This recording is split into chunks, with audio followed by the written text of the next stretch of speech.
fall to my death.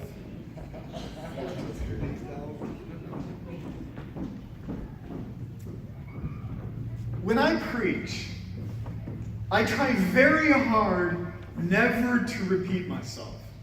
I store all of my messages electronically, and I will search every passage that I use to even see if I've used it at any point in the past 2 years, because I hate the idea of coming here and telling you guys the same thing like 5 weeks in a row.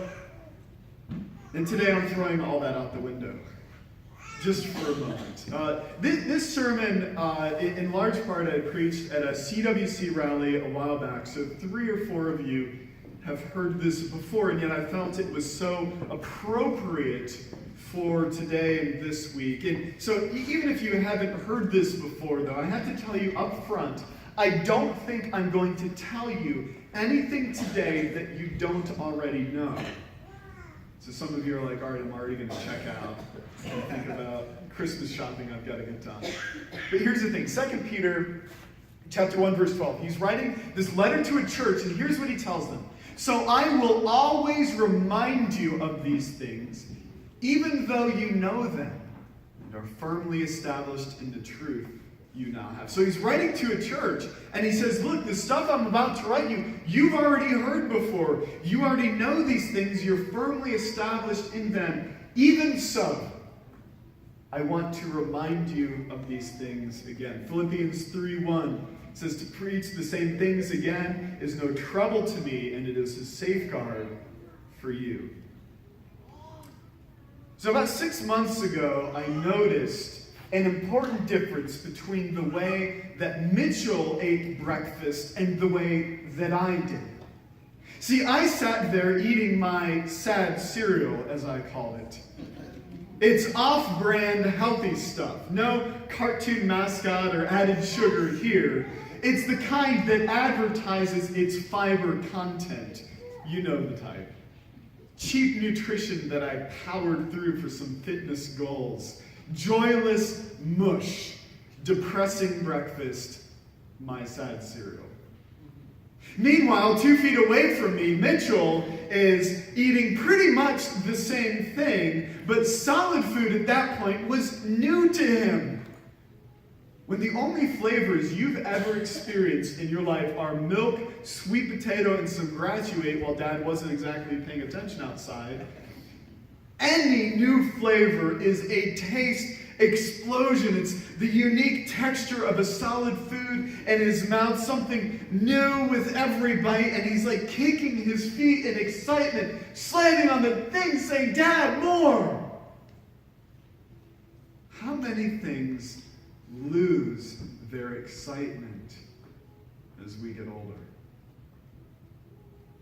How many things lose their excitement over time? And this is why I love being around new believers.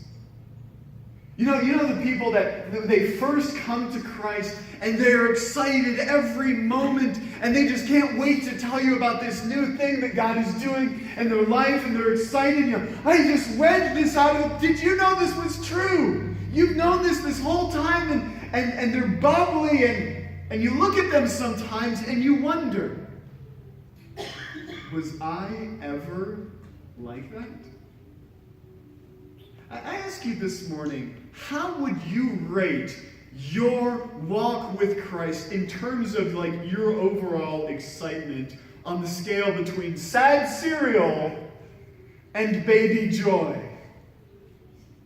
Maybe you're somewhere in between Netflix movies. I mean, not terribly great, but better than staring at a wall. Is that the description of your spiritual walk right now?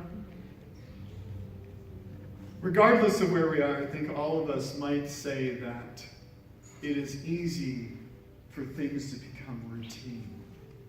It is easy for us to become just so comfortable. I've had people tell me before, like, I've heard everything you're going to preach before. I've been in church all my life. And it's interesting, whenever somebody says something that affects me, it's always with a hint of sadness, as though it has somehow become stale to them. So how can we be at baby joy instead of sad cereal? The book of Psalms, for 150 chapters, people talk as they praise God in different ways. Here's just an example. Psalm 71, 5-6. For you have been my hope, sovereign Lord, my confidence since my youth. From birth I have relied on you. You brought me forth from my mother's womb. I will ever praise you. Again in verse 17. Since my youth, God, you have taught me, and to this day I declare your marvelous deeds. This is someone who has been praising God from the time, basically, that he could walk. And yet as he writes, he says, well, I'm not young anymore. Verse 18, even when I am old and gray, do not forsake me, my God, till I declare your power to the next generation, your mighty acts to all who are to come.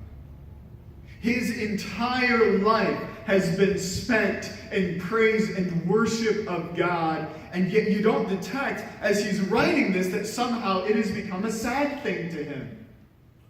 Something monotonous just to be gotten through.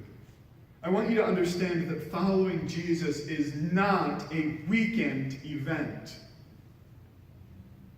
It's not something that you do for a season, for a time, like everybody who buys a treadmill, and then you move on to something else. I was just noticing in my Facebook, like the marketplace feed, it shows up like what people are selling and how much exercise equipment has the following description. It's been used like twice. Following Jesus is not like that. You're to follow him for a lifetime. And the psalmist, his whole life, he has been talking about the greatness of God, and yet he says, I'm not done yet. There is still more to say. How can that be? Verse 19. Your righteousness, God, reaches to the heavens. You've done great things. Who is like you, God? So the first step, if you want that baby joy in your walk with God, you have to understand that we serve a holy God. There is no one who is like him. These words are true, and in the Psalms they're rephrased like 100 different ways, and songs and poetry, and I write poetry too. Sometimes I'd like to share some with you today. See, first, there was a thought. Not a single note, but a sudden symphony has hidden from me. A few million cells fire together, and this sends a passing wave, a chemical cascade that crashes into a dozen different muscles, pulling in perfect coordination, combining sensory information and tactile sensation into the mechanical masterpiece of one smooth motion. See, I was scrolling through my Facebook feed trying to find something new while you were unrolling the sky in sunburst hues. I was just going through my morning preparations, completely missing the heavens declarations. And slowly, this massive, unique, custom art display passed away as unnoticed as my eyes blinking. And yet I'm always asking you not to forget about me. And I understand that countless saints bled and died in strange lands to pass down into my hands instant access to the very words of God in my own language. And yet sometimes I show more reverence for that first cup of coffee in the other hand. It's not that I think any less of you, God. It just gets easy to think of you less. I want to be too close for comfort.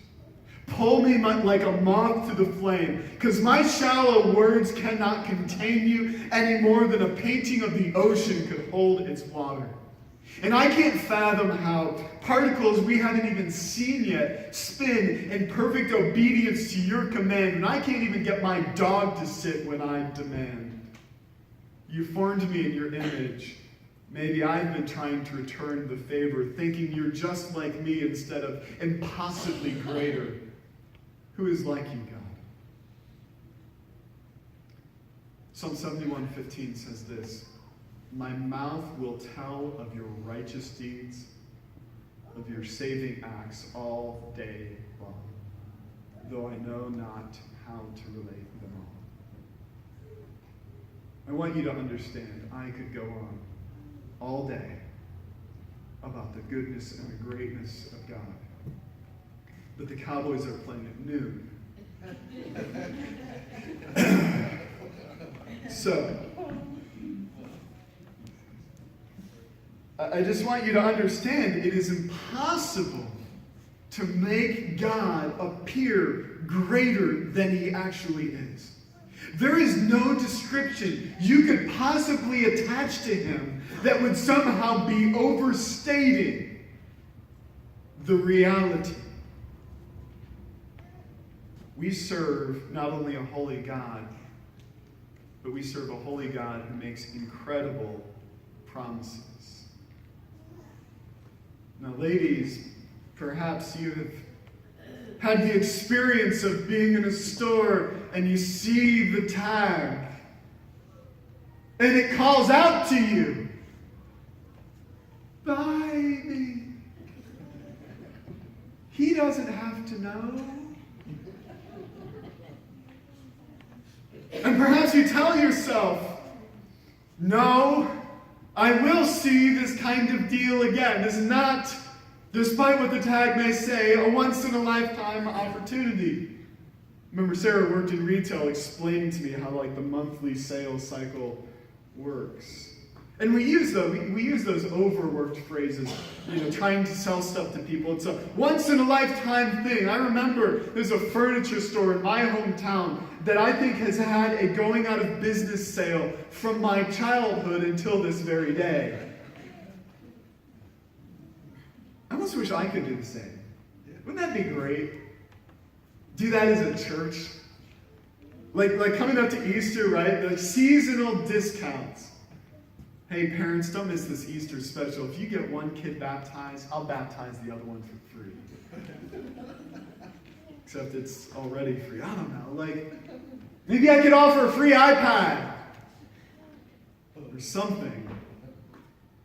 The thing is, I don't think that there's anything that I could attach to God's promises that wouldn't cheapen the deal. Be like offering a free air freshener with the purchase of a new car or something like that. Because here's where the deal starts. See, you were enemies of God. Colossians 1:21 and 22. Once you were alienated from God and were enemies in your minds because of your evil behavior. But now he has reconciled, made right you by Christ's physical body through death to present you holy in his sight, without blemish and free from accusation. I hope you have not forgotten how incredible this is. We do it, though. I grew up in church. I heard these promises from a young age, and yet I didn't really grasp how awesome that is until I had spent years rebelling against God and running from him, and could finally come again to this verse and say, yeah, I really am. And how crazy is it that you, God, would call me holy and make me without blame. But it's true. God's so moved by his love for us and our evil rebellion that he died for us to make us right with him. And this past Thursday night and Celebrate Recovery, as we sat there reading this verse to this guy who's come with us for a few weeks, and he's got the tattoos, and he spent much of his life in and out of jail, and just sharing that he struggles with the guilt and the shame of the things that he had done, and yet getting to share the hope of the gospel. Of all the sales ever offered, every deal in human history could not save your soul or give you peace with God. But that's not all. I do get to say that. I love planning special things for my kids, and we're in this time of year when the Amazon boxes have begun to arrive at our doorstep. For them, Santa drives a brown truck. Christine is at this magical age for Christmas, and so she knows when large boxes make their way from our doorstep to our closet, and she is eagerly trying to figure out what could possibly be inside them. Although she'd probably be just as happy with the box in which one too. Let me tell you though, were I to have the rest of my life to plan and an unlimited budget to work with, for some incredible surprise, it would be so trivial and small compared to the promises God has for us. Ephesians 2:7, after God saves us, after he calls us his own, it is for a purpose, in order that in the coming ages he might show the incomparable riches of his grace expressed in his kindness to us in Christ Jesus. Not that we're just given new life. We are living in anticipation of all eternity in the presence of God who just wants to show his kindness towards us. And you consider that God created everything that we see, all the natural wonders of the earth in 7 days. And the Bible says that he has been working from that point, preparing a place for us. But that's not all. John 14:12-14, Jesus says this, "Very truly I tell you, whoever believes in me will do the works I've been doing, and they will do even greater things than these, because I am going to the Father. And I will do whatever you ask in my name, so that the Father may be glorified in the Son. You may ask me for anything in my name, and I will do it." We're not just waiting for some far-off vacation. The promise is in this life that Jesus will do anything that we ask him in order to glorify the Father. And we read these verses so often that they lose their punch to us. How can we possibly read that and have no reaction to it? Just like you have probably never in your life looked at those take a penny, leave a penny trays and wondered what could possibly be the deal. Nobody ever looks at those with suspicion or confusion, what, I just get free pennies? Because it's so ridiculous to think that it could possibly be a scam, right? That some guy out there has secretly gone out and put all these trays in the gas stations, and later on he's going to go collect them wah! Made 5 cents an hour. No, because it's true. It doesn't matter. It's change we never even think about. I find pennies annoying to carry. But if I send you an email claiming to be a Nigerian prince who just wants to unload 20 tons of gold into the United States and I just need your help with it, all of a sudden you're suspicious and wondering what the deal could be, because we're no longer dealing with pocket change. Let me tell you, if the words of Jesus have never caused you to pause and to ask yourself, how could this possibly be true? Might I suggest to you that you've not understood them and the import that they would have on your life. See, penny trays, they're not a scam. They have no impact on your life. But could you imagine if you ran into somebody and says, "Oh, I want you to come and visit my mansion." And you go in there and he's got the Lamborghini in the driveway. And you're like, "Man, where did you come into all this money?" He's like, "Oh yeah, this Nigerian prince. You see, he had all this gold and he sent me a poorly typed email. And I responded and gave him my bank account information, and now I'm a billionaire." If I met somebody that actually happened to, it would cause me to seriously reconsider a lot of things in my life, starting with my inbox folder. Jesus' promises are true. And this should change everything in your life. A holy God who makes incredible promises calls for a unique response. You know, Abraham got it. At the age of 99, he changed his name from exalted father Abram to father of multitudes Abraham. Sarah's still got no kids because God made him a promise that he believed. Zacchaeus got it. Jesus says, I'm going to show up at your house for dinner, and Zacchaeus on the spot wrecks his life, saying, well, everybody, I've cheated you, and if I have, which is most of you, come to me and get your money back. I'm going to sell my possessions and start giving stuff away. Wrecks his life, and yet gains it in a new way. Paul got it,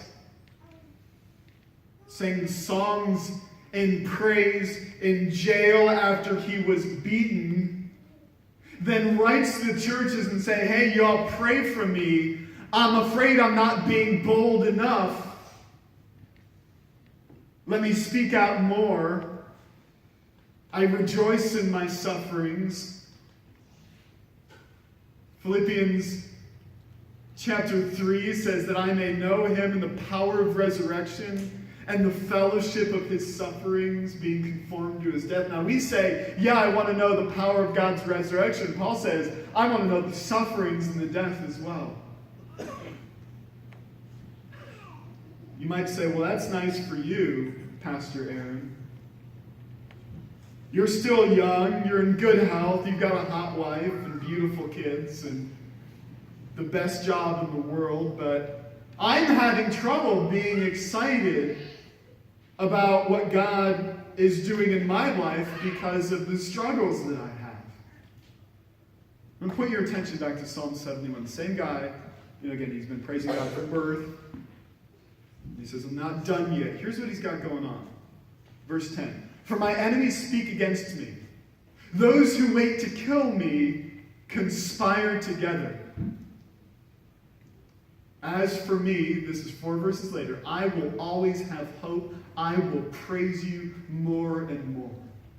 Now, I don't know what you got going on in your life. I don't know the struggles that you face. But I'd be willing to bet money that you don't have people plotting at McDonald's right now about how they're going to take you out this weekend. For this guy, that's the reality. And yet, at the same time as people are plotting against his life, he says, I'm going to praise God more and more. His hope is not built on anything so frail as the immediate circumstances he was going through.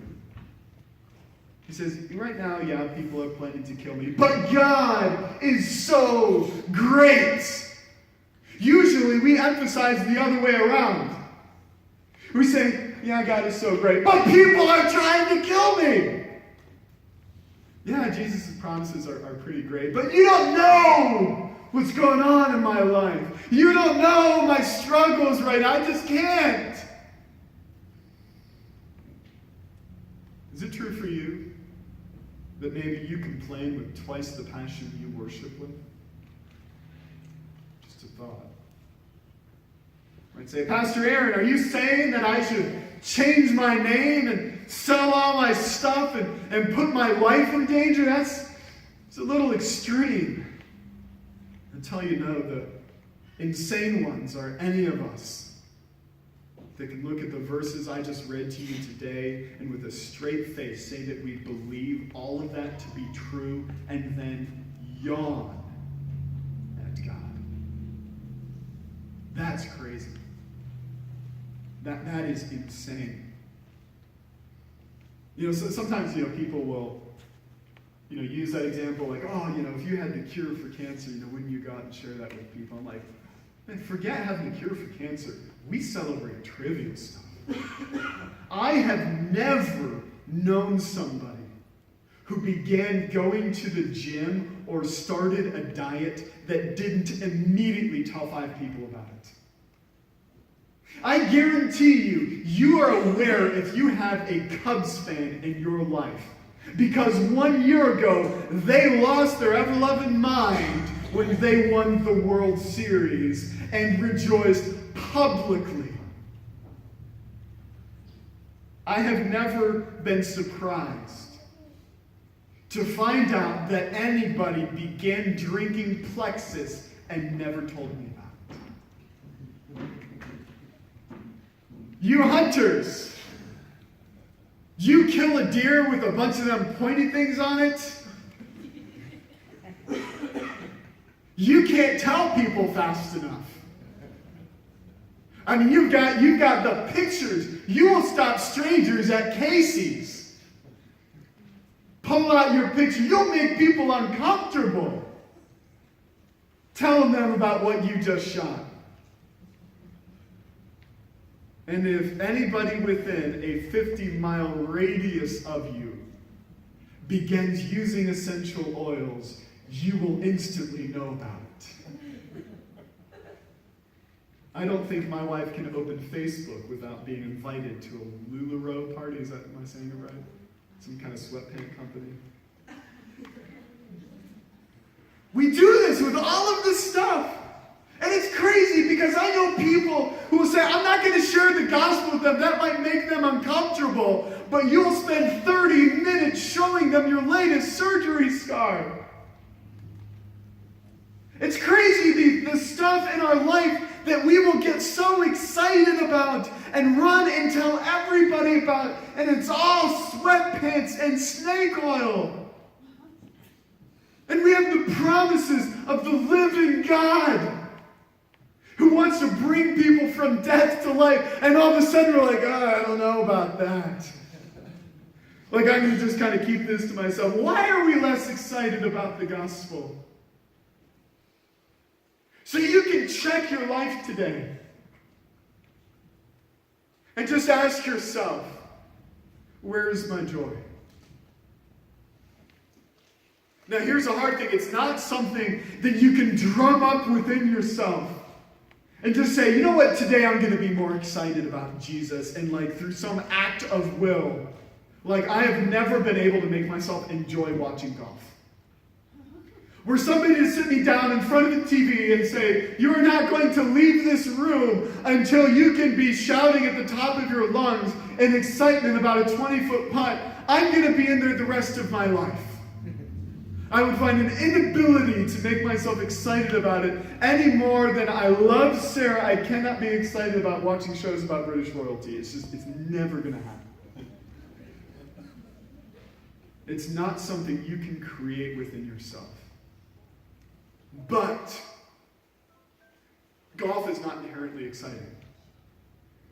British royalty, at least to me, doesn't do it. But God is greater than anything we could imagine. Paul reminds us to him who is able to do far more abundantly beyond all that we ask or think. So today, if you would say that you have been eating the sad cereal, your spiritual life, turn your eyes to Jesus. Dwell on the promises of God, and I guarantee you that if you catch a glimpse of his glory, you won't have to worry about trying to make yourself excited about it. Let's pray. God, I pray that you would just let today be one of those moments for self-consideration. That sometimes we have not given you the glory that is your due. We have complained loudly and praised softly. We've been silent about you and joyous about other things. We look at other people who have excitement in their walk with you and wonder what they have that we don't have. So I pray today that you would give us a hunger to see you, a hunger to enter into your presence. That in seeing you, all of our yawning and sluggishness and staleness would just be burnt.